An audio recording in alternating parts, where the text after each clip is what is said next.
Mas todos os elementos que eu comentei com vocês até há pouco foram suficientes para provocar este movimento.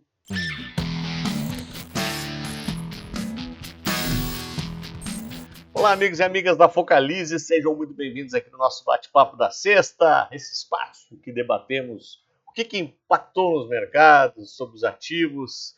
E esta semana foi uma semana especialmente explosiva, né? Tivemos muitos elementos que mexeram com a volatilidade e eu já vou falar deles. Mas antes, eu queria lembrá-los que tivemos uma live espetacular essa semana com o Júlio e com o Diogo, falando do mercado de futuros, as novidades que temos no mercado. Tem coisa nova acontecendo, vocês precisam saber, tem mais oportunidade aí de operações. Essa live está disponível aqui no canal do YouTube para vocês, para quem não pôde participar ao vivo na quarta-feira.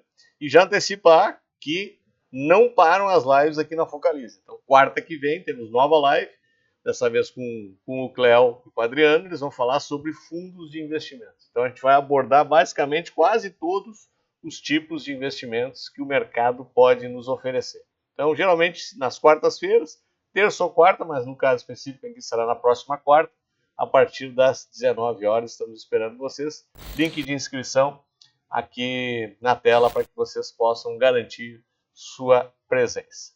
Bom, voltando ao que interessa, né? Vamos falar um pouquinho dessa semana. Bom, a semana iniciou especialmente com talvez o principal elemento de todos, que continua sendo a questão da taxa de juros dos Estados Unidos.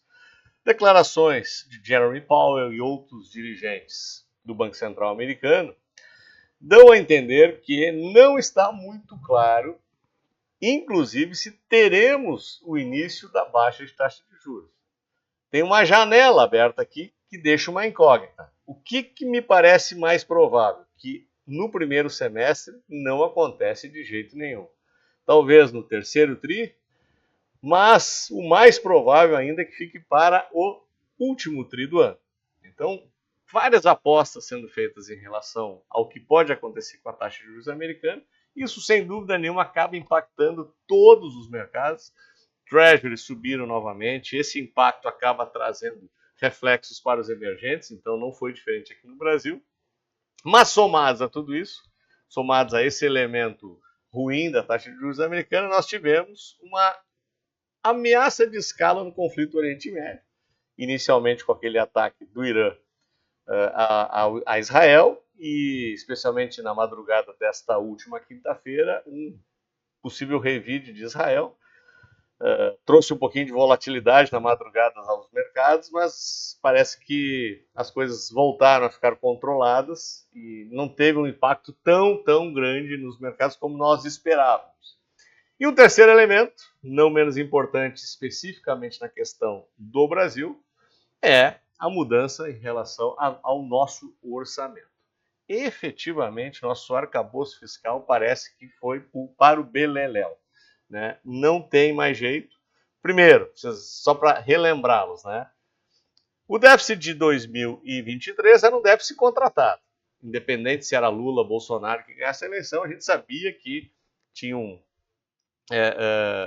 já acordos em relação à aprovação da LDO, que teríamos um déficit contratado para 23.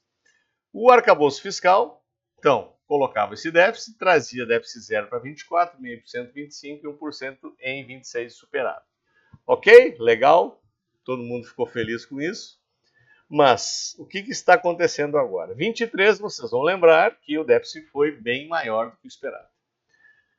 24, início do ano, ministro Haddad bate pé dizendo déficit zero em 24. O que acontece agora? Jogou a toalha, já admite que não tem como fazer déficit zero em 24 e o superávit de 25 vem para zero e joga para 26, aí sim a virada. Ou seja, em ano eleitoral, que se já é difícil num ano normal, imagine ano eleitoral. Resumindo para vocês, não tem jeito, superávit talvez só no próximo presidente, seja ele qual for. E olhe lá.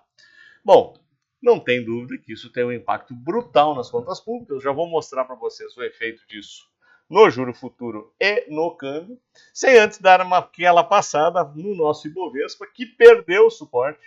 O Júlio, no comentário da última sexta-feira, demonstrou para vocês, inclusive eu estou mantendo o desenho que ele mesmo deixou desse canal de baixo aqui, onde estimávamos o teste ou do fundo do canal de baixa ou no toque da grande LTA, da retomada da alta lá no início de 23, né? Como vocês podem observar aqui, quando retomamos o movimento ascendente, essa LTA foi testada aqui em meados do ano passado e agora ela volta a ser testada num movimento muito parecido, ou seja, repare que tem essa pernada de alta, um movimento corretivo intradiário, mais uma pernada de alta, um novo movimento corretivo, tem um suporte bastante importante e aparentemente está sendo um suporte forte. Por quê? Porque ele segurou. No pregão de hoje a gente tem um pregão de recuperação.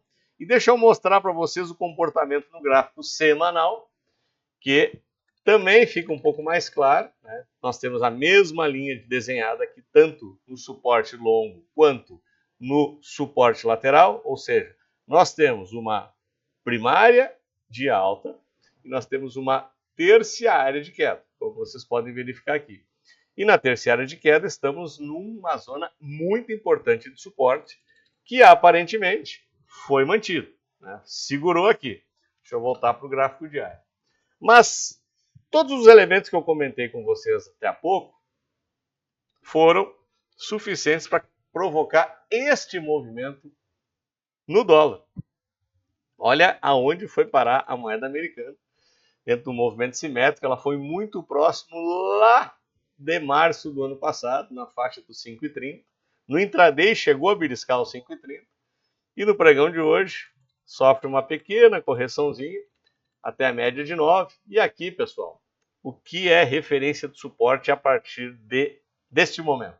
A média de 21 períodos, que aqui na faixa dos 5,11 passa a ser a primeira referência e, sem dúvida nenhuma, o suportaço no 5. Então o quadro mudou drasticamente quando do rompimento aqui dos R$5. Aquilo que era uma resistência evidente, muito forte, foi difícil de ser rompida, agora é um suportaço, sendo que num primeiro estágio, os 5,10, 5,11 me parecem já patamares bastante razoáveis para a ponta comprada. Então o quadro mudou drasticamente. Mas o que piorou muito, muito, muito foi o nosso DI. Deixa eu colocar o DI 26, que aqui o quadro sofreu uma deterioração muito, muito, muito relevante. Olha só o movimento a partir de todos esses elementos que eu trouxe aqui para vocês. Especialmente a partir da descoberta de que o arcabouço fiscal virou um calabouço fiscal, né? Ou seja, não existe mais. E, olha só, aonde foi parar o juro futuro?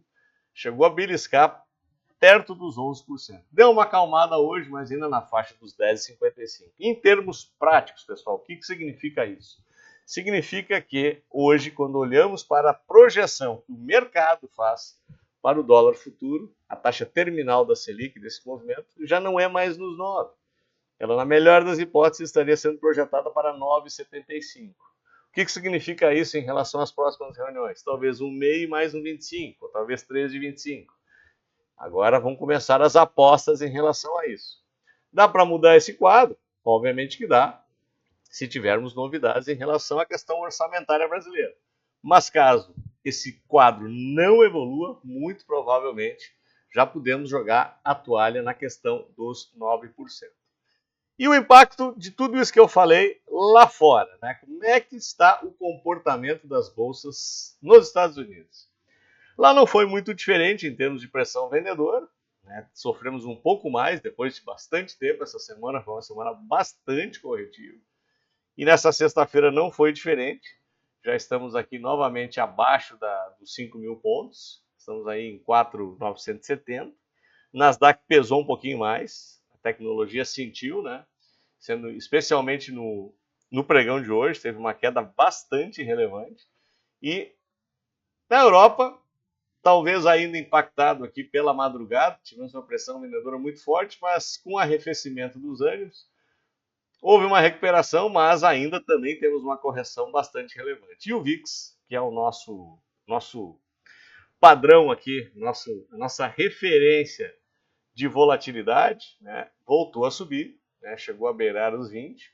Agora aí deu uma aliviada no final do dia, estamos na faixa de 17,80, mas ainda em níveis que eu diria relativamente confortáveis, perto de um cenário aí de uma escala de guerra, de uma definição que a taxa de juros não vai cair, enfim. Então, o cenário ainda está um pouco nebuloso e temos que aguardar ainda alguns próximos passos para ver para onde vamos. Mas foi uma semana bem impactante para os mercados, tivemos essa movimentação intensa na moeda, tivemos uma subida muito grande na taxa de juros, isso impacta principalmente aqueles setores que dependem da questão do juros, setor de varejo, tecnologia, construção, como vocês devem ter observado no comportamento do preço das ações. E na média, o nosso índice só não foi pior porque Vale e Petrobras apresentaram uma recuperação interessante essa semana e eles têm um impacto bastante relevante e ainda sustentaram o índice, apesar da queda na semana. Então, vamos ter que ficar atentos, vamos ver se esse suporte na linha da tendência longa, né, na primária, se ele segura, né, vamos torcer que sim, e na semana que vem a gente conta para vocês o que está impactando os mercados. Espero que tenham gostado do nosso vídeo, assinem nossos canais, não deixem de participar da nossa próxima live quarta-feira e quero vê-los no próximo vídeo. Bom final de semana. Até lá!